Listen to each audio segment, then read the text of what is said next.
Good afternoon, everyone. So I'm Master, and then I'm gonna be teaching you guys integral today. I teach all the maths from first year to final year. I teach all the maths. I teach all the programming. If you're doing programming from first year to second year, and then I teach also mathematical statistics, some in other subjects like, and then I also teach website design like HTML. There's ICT modules. So now I'm gonna be teaching you maths 2691. I teach all the maths from even for BSc maths and BSc applied maths. I also teach those kind of maths because my stream is those kind of streams. So now I'm gonna be teaching you guys about the integrals. So in your exam, just know that there will be a table about the standard integrals. So when there will be a table about the standard integrals, so I'm just gonna introduce one format that you need to know, but I don't think it's gonna be there, but you will have a standard integral format of what integrals. So if we have a y equals to x to the power n, and then I want to integrate x to the power n dx, so this results becomes x to the power n plus 1. I add 1 over n plus 1 plus constant. So this one I just gave you now is like a standard integral, like it's a format, it's like a formula in other words. So let's say I have my y, or I have my f of x. Let me just use f of x equals to x cubic plus 2x squared plus 1.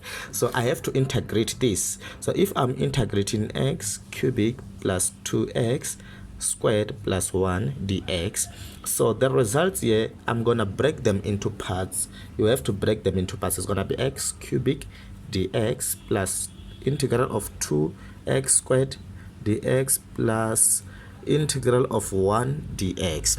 So when I have this, now I can break, because I have a constant inside the integral, I can take it out.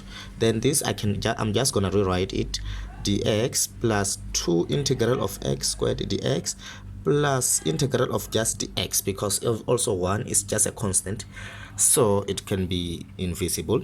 So after that, when I have this, I know that according to the formula there, I'm gonna say is 3. I'm gonna say 3 plus 1 is gonna be give me 4 divided by 4 n plus 1, plus again we have 2 integral of x squared is gonna be x, 2 plus 1 is gonna give 3 divided by what, 3, plus this one, because just integral of 1 dx is just like it's like integral of 1 dx is the same as like integral of 1 dx is the same as integral of x to the power 0 dx, you see. So x to the power 0 is the same as x 0 plus 1 over 0 plus 1, which is gonna give us x.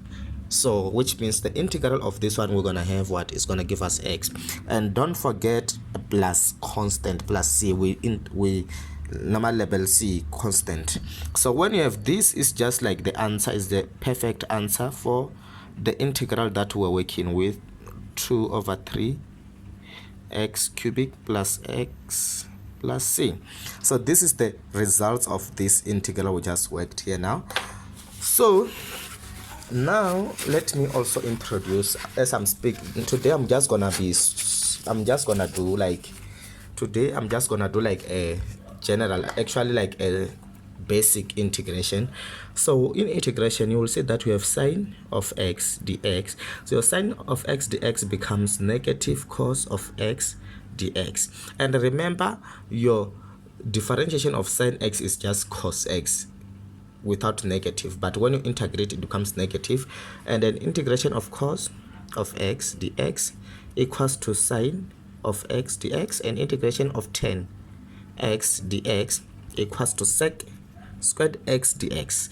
So when you know this one, these are standard, they will be there in your formula sheet in exam paper. So now when you have this standard, for example, let's say we want to differentiate something. I want to differentiate 3 sine of x minus 5 cos of x, and then plus 2 x. And in addition, just know that the integral of a to the power x, this a is like a constant, a to the power x is the same as a to the power x divided by ln of a. That's the integration of a to the power x dx. So now when we have this, we have to integrate something like this. So you just go to your table. The first thing you just have to arrange them into parts, then we're gonna have, like, now you know that we can take out 3 outside of the integral. It's gonna be 3 sine of x dx minus 5 integration of cos of x dx, and then plus integral of 2x dx. So now we have something like this. So now we know the integration of sine. We know that the integration of sine is just what? Negative cos of x minus 5. The integration of cos is just sine x, and the integration of 2 to the power x, you use this formula. You just go and check in your formula in your table, then you just substitute in that form, in that equation is gonna be like 2 to the power x divided by what? Ln of 2 plus what? Plus constant. So now when we are done. You can just rewrite them. Negative 3 cos of x minus 5 sine of x plus 2 to the power x divided by ln 2 plus constant. So now this is the results of what? This integral we are working. So you can see that is easy. So you normally use the standard integral to get the results of the integral that you are working with. So now let's do an example. For example, we have the integration of e to the power x. So the integration of e to the power x is the same as e to the power x plus what? Plus constant. So let's do a simple example. I have this equation, these 2 equations that I'm using. I got them in your activity. I think it's activity 1. If you check your guide, you're gonna see them.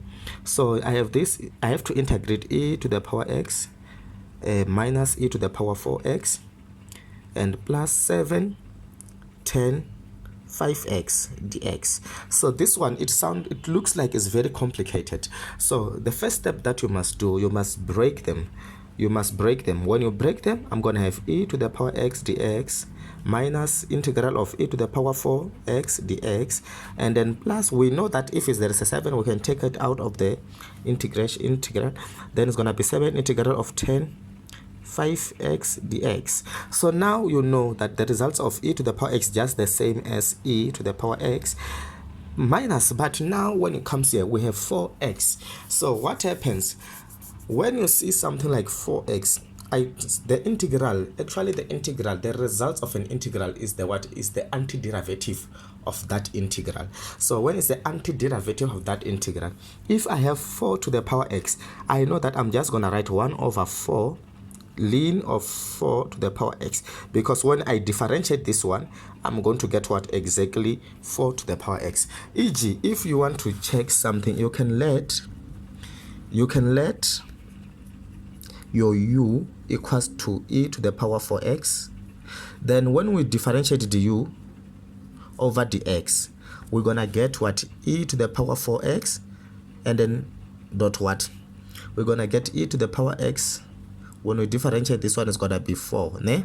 So after that, when we can multiply this one by the x, then we're gonna be f du equals to e to the power 4x dot 4 dx. Then we divide by what? We divide by 4. We're gonna have, when we divide by 4, we're gonna have 1 over 4.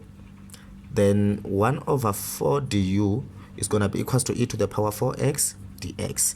So if like it's gonna be equals to e to the power 4x dx, then if we substitute back, substitute this one, integral of e, because my 4x equals to my u equals to what? My u was supposed to be 4x. Yeah, I just take it as like it's 4x, ne? If we, let me just cancel here. My u was supposed to say let u equals to 4x. Then my du over dx was going to be equals to 4 dx. Then after 4, my du over dx was going to be 4.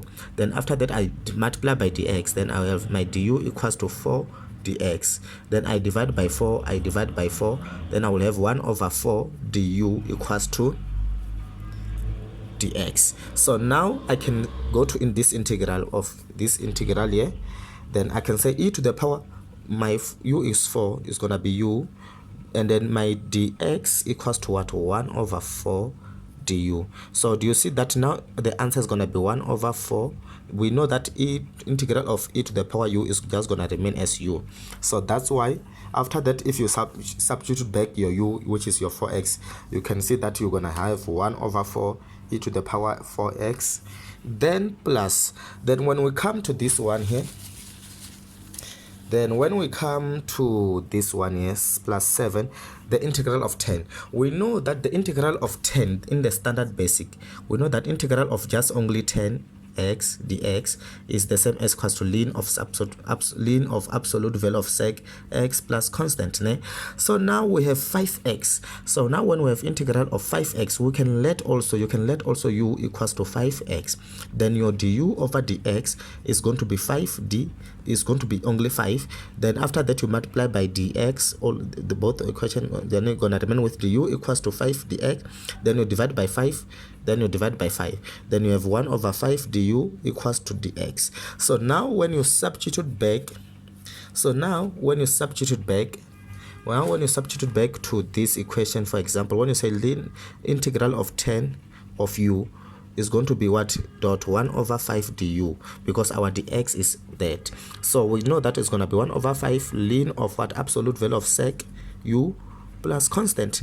But our u we know is 5x, which means it's going to be 1 over 5 ln of absolute value of sec of 5x plus constant. So when we write it here plus c, so when we write this one is going to be like 1 over 5 ln absolute value of sec 5x plus what? 5x plus then constant. So when I have this, I can rewrite it nicely. It's gonna be e to the power x minus 1 over 4 e to the power 4x plus 7 over 5 ln absolute value of sec 5x plus constant. So this is the what? This is the results of that that this integration we're doing. So now you saw how we do that integration. So I want to, as I will also upload maybe some videos concern about the integration by substitution by parts. There's a lot that I still have to do. As when I get time, I will do that. So let me just give you extra one more. So e.g. we can also integrate that sine to the power 3x cos of x dx. So now when we have something like this, you can see, okay, you can say, okay, you can use what? You can use that formula which we talked about, integral of xn equals to dx equals to xn plus 1 over n plus 1 then plus c. So what happens now? What you check? You can check that, okay, if your n here, your n will be 3, and then if your f of x will be equals to sine, is like sine x, and then your f prime of x equals to cos of x. So it suit exactly everything. So when you have this, you can say, okay, I'm just gonna let this equals to, when you're using this information, you can just let equals to your, you can just say, because your f of x, you can just say is this one is going to be sine of x, sine of n is going to be n plus what? 1 is equals to n to the power 4x divided by what? N, which is going to be 4 plus what? Plus constant, eh? So it's like I got it very easy. So now I want to show you the best way of getting this kind of questions. So the best way of getting this kind of question, you can see, okay, you have this integration. You can let your u equals to sine of x, then you say your du over dx is going to be equals to what? When you differentiate sine x, you're gonna get cos of x. Then after that, you can multiply by what? Dx. The whole equation, you're gonna get your du equals to cos of x dx. So if you check, our du now equals to cos of x dx, which is inside here, which is in our integral here, which is inside our integral, which means I can, instead of me writing cos x dx, I can write du. I can just write du. So when I come back, I know that my u sine equals to sine, my u equals sine x. So I can just say it's u to the power 3, then my cos x dx is the same as what du. Then I'm just gonna write du. Then this one I can still use, is a good way for me to use what? The standard integral, this formula. I can just say my u, 3 plus 1 is gonna give me 4 over 4 plus what? Plus constant. So now I substitute back. I'm gonna say sine, this one is the same as sine 4 to the power x over 4 plus what? Plus constant. Then I got the right answer. So this kind of way, when you differentiate, when you integrate, when you use this formula, is the best method of you to get any integral. And then this method is called substitution. But just that I was just briefing you guys, but as time goes on, I'm gonna give you a proper video, and then also I'm gonna also send you guys my YouTube address, so that if you need more, you want to watch more, you can also use my YouTube. And thank you.